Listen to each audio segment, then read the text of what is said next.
കോതമംഗലം രൂപതയുടെ കീഴിൽ പ്രവർത്തിക്കുന്ന ഉന്നത വിദ്യാഭ്യാസ സ്ഥാപനം Vishwajyothi engineering college Vazhakulam. Indian Red Cross Society Muvattupuzha taluk branch government technical ഹൈസ്കൂളിൽ വാട്ടർ പ്യൂരിഫയർ സ്ഥാപിച്ചു. നഗരസഭാ ചെയർപേഴ്സൺ ജോയ്സ് മേരി ആന്റണി വാട്ടർ പ്യൂരിഫയറിന്റെ ഉദ്ഘാടനം നിർവഹിച്ചു.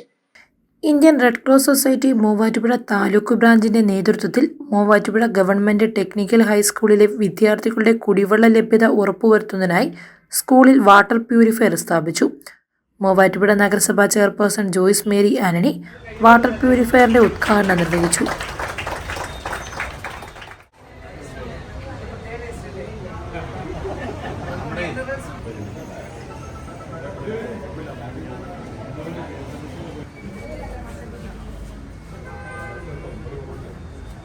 ഇതിനോടകം തന്നെ പൊതുജനങ്ങൾക്ക് ഉപകാരപ്രദമാകുന്ന രീതിയിൽ പല സ്ഥലങ്ങളിലും വാട്ടർ പ്യൂരിഫയർ കൊടുക്കുവാനായിട്ട് റെഡ് ക്രോസിന് സാധിച്ചിട്ടുണ്ട്. അത് അവരുടെ ഒരു പ്രവർത്തനം മാത്രമാണ്.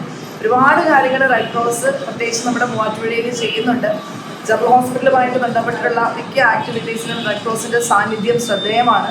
ഈ ഒരു കാര്യത്തിലും ഒരാവശ്യം പറഞ്ഞപ്പോൾ തന്നെ അത് ടെക്നിക്കൽ സ്കൂളിൻ്റെ ഒരു പ്രാധാന്യം കൂടി ഉൾക്കൊണ്ടുകൊണ്ട് നമുക്കൊരു വാട്ടർ പ്യൂരിഫയർ തരാമെന്ന് റെഡ് ക്രോസ് സമ്മതിക്കുകയായിരുന്നു. മൂവാറ്റുപുഴയിലും പരിസര പ്രദേശങ്ങളിലുമായി 4ാമത്തെ വാട്ടർ പ്യൂരിഫയറാണ് റെഡ് ക്രോസ് സ്ഥാപിക്കുന്നത്. നഗരസഭാ വൈസ് ചെയർപേഴ്സൺ അബ്ദുൽ സലാം അധ്യക്ഷത വഹിച്ച ചടങ്ങിൽ ചെയർമാൻ ജോർജ് എബ്രാഹിം മുഖ്യപ്രഭാഷണം നടത്തി. School superintendent Sajeev Kumar PC, George Varghese, ward councillor Deepthi Vipin തുടങ്ങിയവർ പ്രസംഗിച്ചു. News desk Muvattupuzha news. എന്റെ കാഴ്ചയ്ക്ക് ചില ബുദ്ധിമുട്ടുകൾ അനുഭവപ്പെടാൻ തുടങ്ങിയത് ഈയിടെയാ. ആദ്യം ടെൻഷനായി.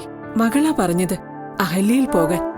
അഹല്യയ്ക്ക് 30 വർഷത്തെ പാരമ്പര്യവും വിശ്വസ്തതയുമുണ്ട്. അഹല്യയിലെ വിദഗ്ധരായ ഡോക്ടർമാരുടെ ചികിത്സ കൊണ്ട് എനിക്ക് എന്റെ കാഴ്ചശക്തി പൂർണ്ണമായും തിരിച്ചു കിട്ടി. ഇപ്പൊ എനിക്ക് ഈസിയായി വായിക്കാം. നേത്ര സംരക്ഷണത്തിന് നമ്മുടെ Ahalya. Ahalya foundation eye hospital, കേരളത്തിൽ എല്ലായിടത്തും.